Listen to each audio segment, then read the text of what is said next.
Hi everyone, and welcome to With Ziva. So normally on this channel, we talk about disease prevention through healthy eating and lifestyle. But I wanted to learn a bit more about how some of these diseases occur in the first place. So today let's talk about cancer and cancer prevention. My sister Avni is currently a senior at Brown University, studying health and human biology on the social determinants of health track and international and public affairs on the policy and governance track. She's also in the program of liberal medical education known as PLME, which is a BSMD program. After graduating this year, she will be a medical student at the Warren Alpert Medical School of Brown University. She's home from college for winter break, and there are only so many Roblox games we can play together until she drives me insane. So I made her do this video with me instead. Cancer is one of her research focuses, so I wanted to sit down and learn what cancer actually is and how we can potentially prevent it. Welcome to the show, Avni. Thank you for having me. I love your whole setup here. It's very fancy. Oh, thank you. You know, only the best for you. Oh, I'm honored. Okay, so do you just want to get straight into it? Yeah, sure, let's do it. Okay, so I know you went into college with an interest in oncology, and you took a lot of classes in genetics and cancer biology, plus your research focuses on lung cancer. Yep. So why don't you just tell us a little bit about cancer? Sure. So I think the most important thing to do when we talk about cancer is talking about, just how our body normally functions. So normally we want our cells to grow and proliferate and divide just so that we can renew our cells whenever there's any sort of damage. So this is very frequent with our skin cells, but also in other cells of our body, right? But we also want to be able to regulate that process. So we have something called the cell cycle, where there's a lot of checkpoints to monitor to make sure that we have enough genetic information, we have enough cellular stuff going on in our cells so that the cell is actually healthy enough to divide.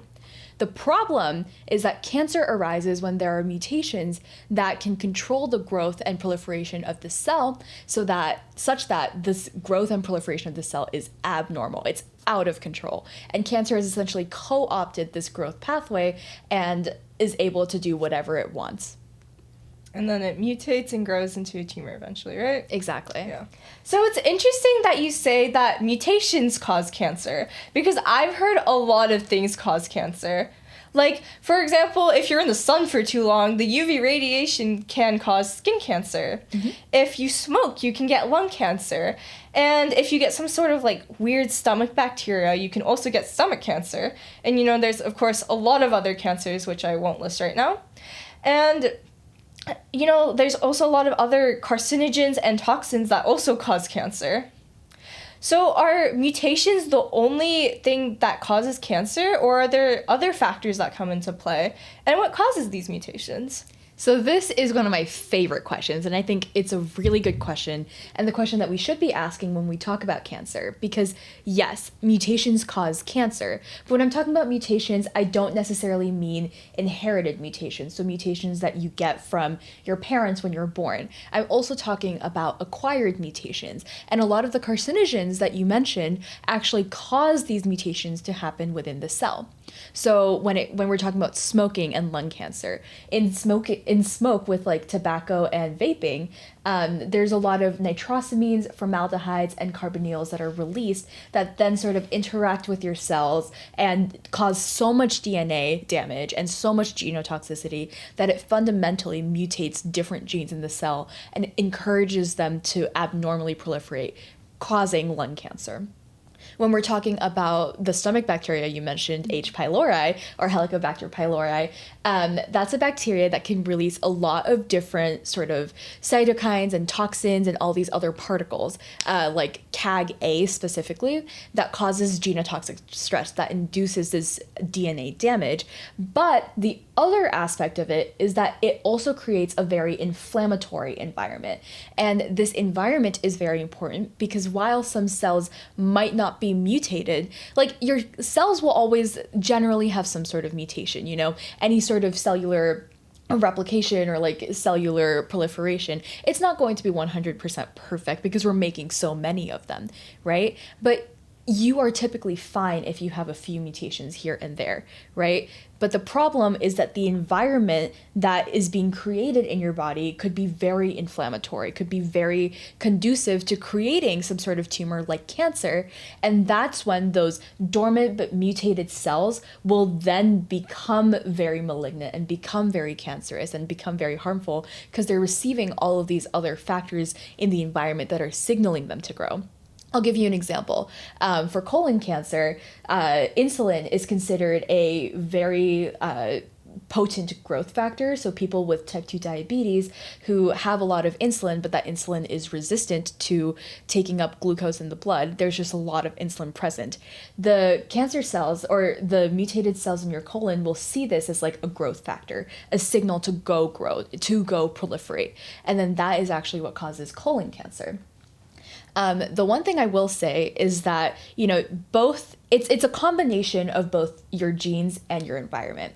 So the genes that we sort of talk about when we're talking about cancer are oncogenes and tumor suppressor genes. So you have 2 copies of every gene, right?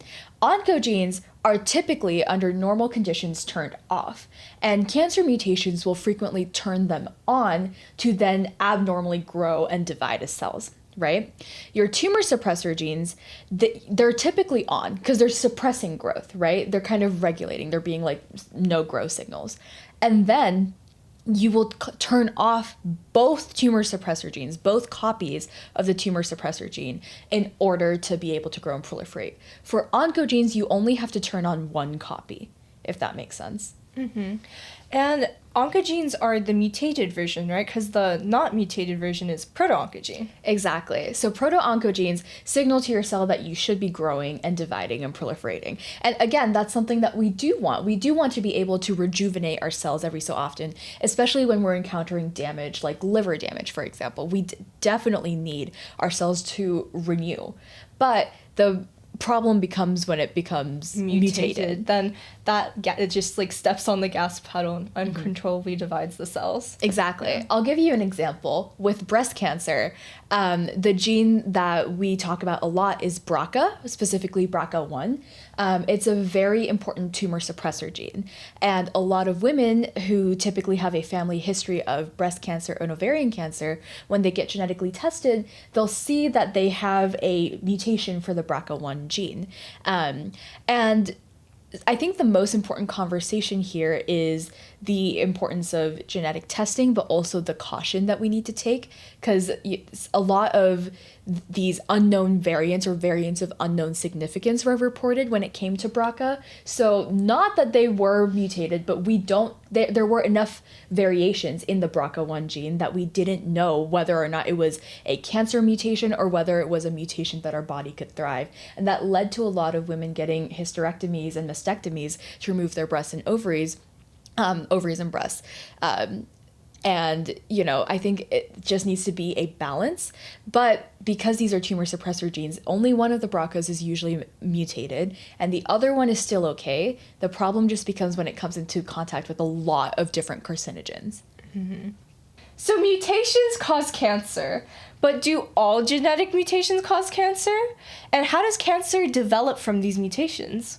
Also excellent questions. So short answer, no, not all genetic mutations cause cancer. Some of them are not even dangerous at all. Some of them are not pathogenic. Do you know different types of mutations that can happen in your DNA? Yeah, so there's like missense, nonsense, frame shift, which is like insertion and deletion in the DNA or RNA sequence, right? Yeah. So basically, we have something that we call the central dogma. And the central dogma states that DNA will either replicate itself in the nucleus, it'll go and turn into or produce RNA through a process that we call transcription, and then that RNA will produce an amino acid sequence that we call translation, which then turns into our proteins. Right? Mm-hmm. So in the process of turning from DNA, RNA to amino acids and proteins, you can have some missense mutations that are actually silent and have no functional effect on how these amino acids actually work. right? And what amino acids are actually produced. But you can also have nonsense mutations where your strand of RNA, your strand of DNA just like randomly stops somewhere, right? Well, at that point it's a protein, but yes. It just randomly stops, right? Your sequence of amino acids just randomly stops. You could have insertions and deletions that change like all of the sequential amino acids that are going to be in your lineup of amino acids. And that changes the entire function of the protein, right? So with this, some of them could be in the tumor suppressor gene, in the oncogene, but they could be completely silent and have no impact, right? But you could also have mutations in other genes that are not these genes that don't regulate the growth process, and they can cause other diseases, but those diseases are not cancer. So this could be like cystic fibrosis, where there are mutations in the CFTR gene. This could be sickle cell anemia, where there are mutations in the genes that code for hemoglobin. There's a lot of other genetic diseases that can happen. To answer your second question, which is how do these genetic mutations develop into cancer, it's a lot about what different pathways the cancer can actually co-opt once this mutation has happened. So we typically say that there are 8 hallmarks of cancer, the first one being self-sufficiency in growth signaling. So a cell doesn't just like randomly decide to grow, right? A cell needs some stimulus in the environment, some sort of growth factor that it can respond to and say, okay, this is the signal to grow. So now I'm going to start growing, right? I believe this is typically through some sort of growth factor. There's also RAS. There's some sort of pathway. And that growth factor can then lead into the upregulation of transcription factors, right? That cause us to divide our cells and like upregulate certain genes.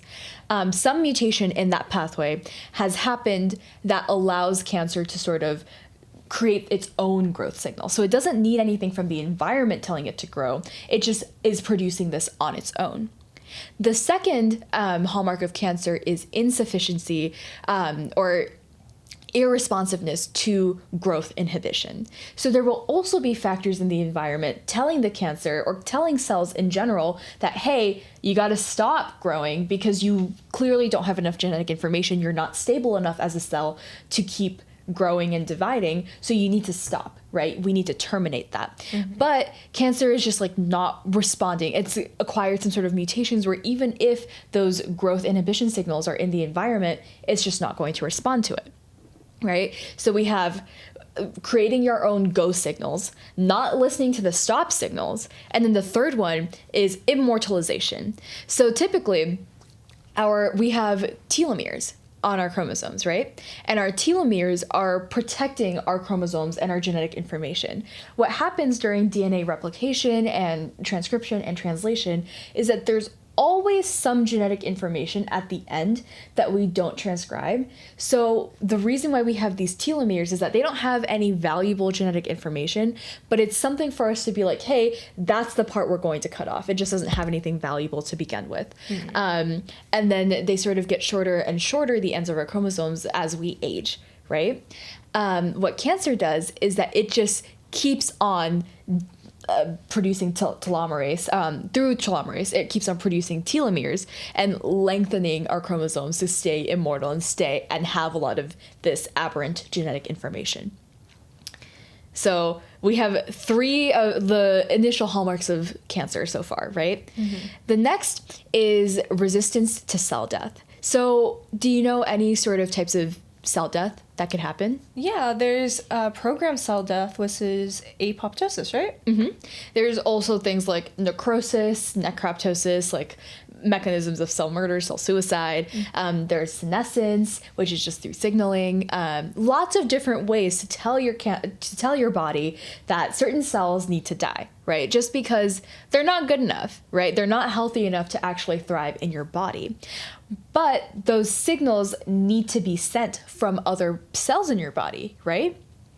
So what happens with cancer is that it recognizes those signals and instead it decides to not respond because of some sort of mutation in that pathway, right? It always comes back to mutation. It also comes back to like some sort of insensitivity that's happening, right? So we have self-production of growth signals. We have lack of responsiveness to the stop signals. We're now immortalizing our cells by preventing the thing that would kind of cut our DNA short to make it even longer. And we're not going to die, right? So that's how we've kind of come so far. But like all cells, cancer also needs nutrients in order to actually grow, right? Can you name some sort of energy molecule that our cells use? Like carbs, so like glucose? Yes, glucose is a perfect example, actually. So our cells need glucose. It needs some sort of way to capture energy and metabolize it. So we will see something called metabolic reprogramming in our cells, where initially it kind of uptakes glucose in a specific way, but then it changes the way it uptakes glucose in order to make it more efficient so that more and more cells can be amassed and it is not very hungry. But another way that it does this is through our blood, because glucose is in our blood, right? It goes through our blood to get to all the other tissues that it needs to. And when our cancer is very hungry and it's not receiving new nutrients beyond what's in the environment close to it, it starts to actually invade these other blood vessels that are providing blood and these nutrients to other organs and tissues and cells through this process called angiogenesis. Genesis being growing, building, and angio being blood vessels. So it's able to co-opt existing blood vessels and direct all the blood flow to the cancer, but the cancer is also able to generate its own blood vessels and connect them to your existing vasculature to then seal those nutrients as well. Now, these veins, these vessels are not very well defined. They're typically very leaky and need a lot of support. But if it's in the environment, they're able to do it, which is when it gets really scary. This also allows for the next hallmark of cancer, which is metastasis. And basically cells are able to go to other parts of your body. And the cancer has essentially, when it goes to a different part of your body than what it's already a part of, that's what we call metastasis. So you said like the tumor can create its own blood vessels connecting to your body, right? So is that how like metastasis happens? So the cancer cells can go through and like go to another organ? Yeah, so it can do this through angiogenesis, but the more common way is, or it's not necessarily a way, but what we call it is the epithelial to mesenchymal transition, or the EMT transition, where it sort of integrates itself into your epithelial cells, the epithelial linings, right? And then through that process, it then like kind of goes into your the layer in between, and then it transitions into your mesenchymal tissue, right? And then that's kind of how it gets through other parts of your body. There are two different hypotheses to how metastasis happens. There's one that's the local hypothesis, which suggests that like any cancer that's in one area will just spread locally to whatever tissues around it. So if you have like breast cancer, that breast tissue is very close to your lymph nodes, so it's very likely that you could get lymphatic cancers. If you have like a liver cancer that's in your GI region, it could go to your pancreas, it could go to your kidneys, something else in that region. But there's also the distal hypothesis, or the seed and soil hypothesis, which suggests that some cancers just express random receptors that are not anywhere close to that region of the body, but it's expressed in other parts of your body. So it's basically becomes very easy for that cancer to go to that very distant location just because of the receptors that it's expressing. I believe one of the examples that I learned about was breast cancer, and how breast cancer expresses like CXCL12 or CXCR12. You might have to fact check me on this. But there is a receptor, and it's actually a homing factor for bone cells. So some breast cancer can turn into bone cancer just based on the similarity of receptors and the acceptability of those receptors in that different tissue environment. Wow, that's really insane. Yeah, right? Yeah. And then the last hallmark of cancer that we see is evasion of the immune system. So your immune system is very good at, attacking things that it sees as foreign. And when it attacks a lot of things that it sees as foreign, it can sometimes attack our own cells, right? That's what we call autoimmunity. So this is how allergies can develop, right? When it's kind of seeing things and it's just having a random response to it, right? What we have in order to tell our immune systems to calm down is regulatory cells, right? So we have regulatory T cells, we can have some regulatory B cells, and those T regulatory cells are basically sampling the environment and being like, okay, this, even though it's slightly different from all the other cells in our body, it's still a self cell. It's still part of our self. So we're not going to react to it. We're going to tolerate it, right? The problem happens is that sometimes these T cells are too tolerant of everything. These T regulatory cells, too tolerant of everything. And that means it doesn't sense when our cells become altered self cells, right? Yeah. And this altered self is cancer. Yeah. Cancer can also downregulate the receptors that T cells typically recognize, in which case the T cells just cannot, not your regulatory T cells, your regular T cells that are in the environment killing things, they cannot recognize that cell is cancer. Yeah. So what does treatment look like? Because there's a ton of options for treatment. There's chemotherapy, there's immunotherapy, there's radiation, and most cancers use surgery. Yeah, so there are a lot of different treatment options, and they work in all sorts of different ways. Surgery is usually the option that a lot of clinicians will resort to first because we want to get as much of the tumor out as possible, right? We don't want it to metastasize, especially if there's a very large volume of cells. Some cancers can be so tiny that you don't really need it to begin with at that specific stage, or you can't really get those cancer cells, but it just really depends on where you are and how big your tumor is.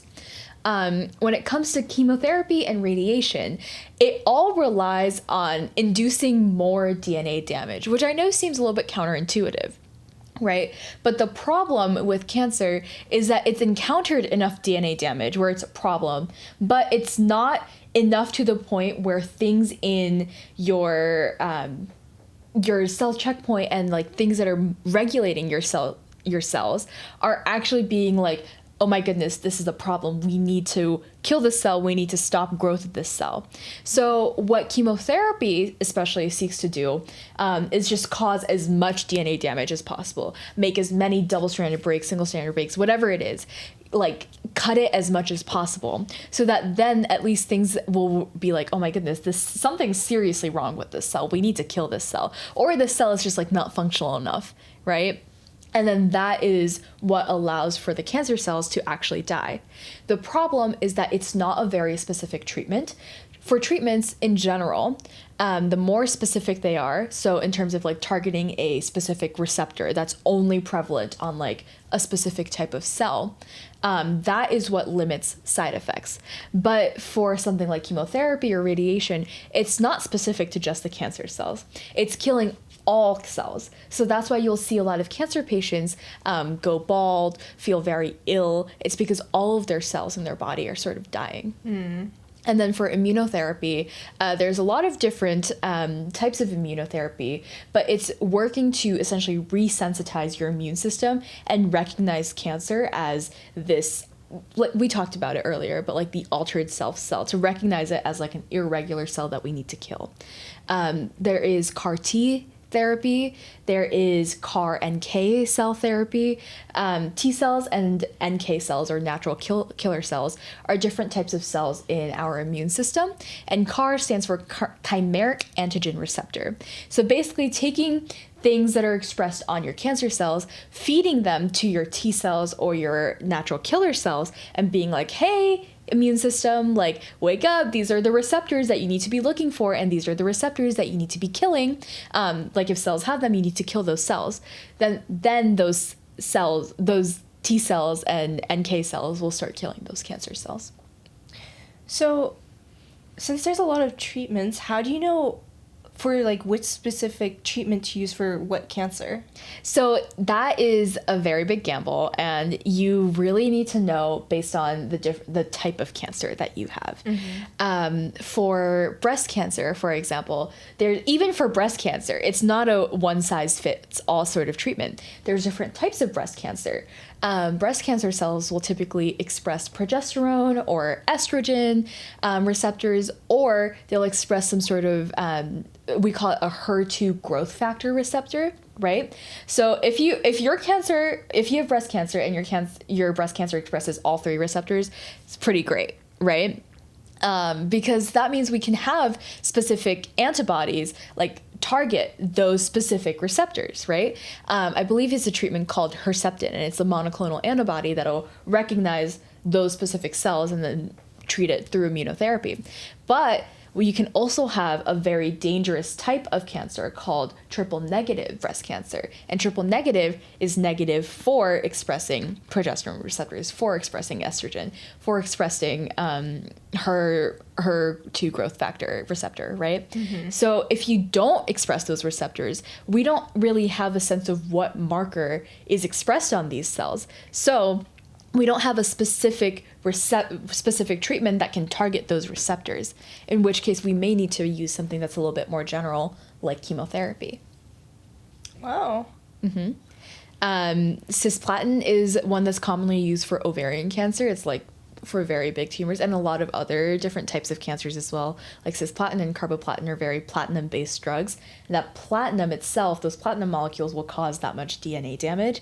And the idea with it is that even though it's damaging the DNA of a lot of your cells, right, even your healthy ones, with cancer, the cancer cells are already damaged, and it's causing so much more additional damage that those cells will hopefully be more recognized for something like apoptosis or senescence or necroptosis, necrosis, etc. Yeah, and that happens because like your body recognizes that there's so much stress on your body. Exactly. Right? Yeah. Our body is kind of like, I don't want to say lazy, but it's kind of like a no stress, like it's kind of trying to avoid that stress, right? And typically our body is very good at sort of compensating for any stress that we do encounter. So cancer is really just the buildup of mutations, the buildup of all this environmental stuff in your tissues that's going on that is really fed the cancer. You know, it's not just one specific mutation, it's this buildup of stuff. Yeah, I see.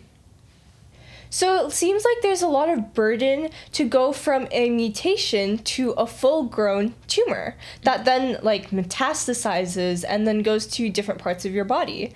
Are there any ways to prevent this? Yes, there's a lot that can be done, and honestly, the best solution is, just stay healthy if you can. Eat a very well-balanced diet, get lots of sleep, exercise, try to reduce the amount of inflammation that's going on in your body, just eat really well, because sometimes that can just be the way that you keep your body in balance to make sure that you have the right vitamins and nutrients, that all your normal cells are being properly nourished. Things like folate deficiencies can sometimes even induce that genotoxic stress on our bodies and cause cancer, because folate produces thymine from uracil. So when you don't have thymine, when you don't have folate, you don't have thymine, which means you have a lot of uracil. And that uracil actually gets incorporated in our DNA. It's not supposed to be there. Right? So our body will recognize that uracil is not supposed to be there and then start breaking our DNA apart, which then causes that stress that leads to cancer. So eat lots of spinach, eat lots of leafy greens. There's some other studies that suggest that caffeine can sometimes be a protectant from UV damage and the stress that UV rays can cause on our skin cells that give rise to cancer. So maybe drink caffeine once in a while. Definitely wear your sunblock, but everything, like, I think the other thing to keep in mind is things like California Prop 65, which is a policy that was passed to indicate on a label that, like, this has a carcinogen, this will cause cancer. almost everything in our environment can cause cancer. I think living in general, like doing life, is what we consider bad for our health, right? Yeah. But everything in moderation is important. And the more good things that we do, that can counteract all the bad stuff that we encounter. So as long as you are limiting your exposure to these other carcinogens and doing the best things for your body, that's what matters. And that will keep your body in balance. Mm-hmm. So, I know you're writing a thesis to get an honors in your degree. What's your thesis about? Thank you for asking that question. So what I'll do is I'll say the title of it first, and then I'll explain each part of the title separately. So the working title for my thesis is using spatial transcriptomics and network biology to identify upregulated genes and mutated pathways in the lung tumor microenvironment. Wow, I totally understood every single word of that. Well, if you didn't, I got you. So do you know what transcription is? Yeah, it's when DNA goes to mRNA, right? Yes. So a transcript is just the result of transcription, which is mRNA. Yep. So what we're trying to do is spatial just means that we're taking an entire tissue. So in my case, because I'm studying lung cancer, I'd be taking an entire lung tissue and basically getting mRNA expression from the entire tissue. Now this is different, and this is kind of an upcoming sort of methodology, because typically what we've done is we've done single cell RNA sequencing, which means you take a tissue, but then you isolate an individual cell, and cell by cell, then you get the mRNA transcription. The problem with doing this isolation is that you then lose how cells interact with each other, which is really important, right? We just heard about how your immune cells are impacting your cancer cells, and how your cancer cells are interacting with things like blood vessels and your healthy cells and all of these other factors. So the underlying hypothesis of this thesis is that your cells are constantly interacting with each other, and it's important to capture each of those interactions and the order in which they interact with each other to identify what could possibly be the specific, most genetic cause of the lung cancer that we're studying. So instead of doing this cell by cell isolation, we're looking at the whole lung, right, getting mRNA transcription. Then we do something called network biology, which is basically taking a bunch of elements of something in math that we called graph theory to identify what are the most likely relationships based on mRNA concentration between different genes in both our healthy lung tissue as well as our cancerous lung tissue, right? And then we create a graph or a map of this whole network of how different genes are talking to each other. We then identify what we call the hub proteins, so the proteins or genes that are most important in regulating all of this, right? The biggest players. And that's how we can identify novel or candidate biomarkers for future treatments.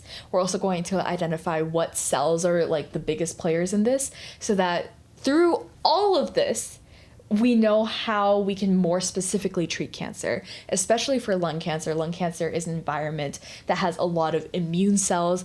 It has a lot of stromal cells, which are just cells that encourage lung cell development and lung cell maintenance, and then extracellular matrix factors. So these are your collagens, your fibrinogens, all of these other spindles, basically, that are able to scaffold your cells in this environment. So how all of these different cells are talking to your mutated cells, and whether this treatment can encompass how their functions and how their functions can be used to also kill your cancer. Wow, that's really impressive. Thank you. That's the first time you've said that to me. Oh, oops. Okay, so I have one final question for you. All right, hit me with it. What's your favorite organ and why? I think it's ironic you asked me this question because we have spent the whole episode talking about cancer, right? And proliferation and the growth of cells. But my favorite organ is actually the heart, where this doesn't happen. So it's actually very rare for a cardiac cancer to develop, especially a cardiac cancer where it's like the origination comes from the heart itself, because cardiac cells just don't really divide and proliferate. And this is really bad because when you have a myocardial infarction, or what we call a heart attack, what happens is that there's a lot of damage to your heart cells, to your cardiomyocytes, right? And your heart, its function is to just contract and relax so that it can move blood out of the heart and into the rest of the body, right? But when the things that actually doing the contracting and relaxing are your heart cells. So if you have damaged heart cells that are not renewing themselves or regenerating, you just have damage in that specific tissue. So it's not able to sort of contract and relax as well, which means it's pushing out less blood, what we call reduced stroke volume. And then to compensate for that, because it's not pushing as much blood in one contraction, it's going to start contracting more, which means your heart rate's going to go up to compensate for it. But the problem is this adds a lot of additional stress on your heart, which is really bad, and that's how we can sort of go into heart failure from a heart attack. But very low risk of getting cancer in your heart. So there's that. And that's because since the cells don't divide, they're in the cell cycle, they're always in G0 phase, right? Yeah, pretty much. Yeah. And there's a lot of, so it's a very robust research field at this point. Lots of people are trying to figure out, why don't cardiomyocytes divide while other cells in our body do? And there's, especially in the stem cell research field, there's a lot of people trying to restore like cardiac stemness. So when we were like embryos and fetuses, to be like, can we sort of recapture this growth cycle and regenerate cardiomyocytes so that we have functioning hearts after heart attacks, after other things that can cause heart failure. But for now, we're not there yet. I mean, there's a lot of research being done. They have engineered cardiac stem cells for macaques and like basically made little patches to help with cardiac regeneration, and it's worked to some extent. So there's hope, but in the meantime, just keep your heart also healthy is my PSA to the world. I agree. Yes. Yeah. What's your favorite organ? Oh, I'm glad you asked. Yeah. Well, I didn't know you had one, but Oh, okay. but yeah. I'm not trying to be a copycat here. Okay. But it is the heart. This always happens. I swear. Okay? Yeah. Okay. Hey, you always copy my fashion, okay? I actually introduced you to fashion. Yeah, but you always buy the exact same clothes as me. We don't need to talk about that. Yeah. But why is your favorite organ the heart? Well, similar reasons to you, but also some other different reasons, because obviously I don't know as much as about the heart as you. Mm-hmm. But I think the main reason is the fact that it's literally your lifeline, right? Everything depends on your heart, because all your organs and your entire body needs to get blood from the heart. Yes. Right? Because otherwise, when you have oxygen, you need your blood to get oxygen, right? Mm-hmm. And the heart helps you oxygenate that deoxygenated blood. Exactly. Yeah. And all of your organs are all connected to the heart in some way. Mm-hmm. So the heart is kind of like this glue that just holds your entire body system together. Yeah, that's pretty much true. That's why I also love the heart. Yeah. Okay, so anyways, thank you for coming on the show with me. Oh, thank you for having me. It's been a pleasure to talk about everything cancer. Yeah. How do we end this? Do you want a little high five? Yeah. Ow. That's all for today's episode. Thank you to my sister Avni for joining me here today. If you found something here that inspires you, please like, comment, and subscribe. Okay, when you were 9,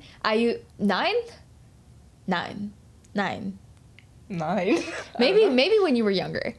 Okay. I learned how blood flows through the heart, and then I made you memorize how blood flows through the heart. Do you still remember it? Oh, I hate you. Okay, so blood flows through the superior and inferior vena cavas into the right atrium, into the my tricuspid valve into the right ventricle, into the pulmonary valve, through the pulmonary...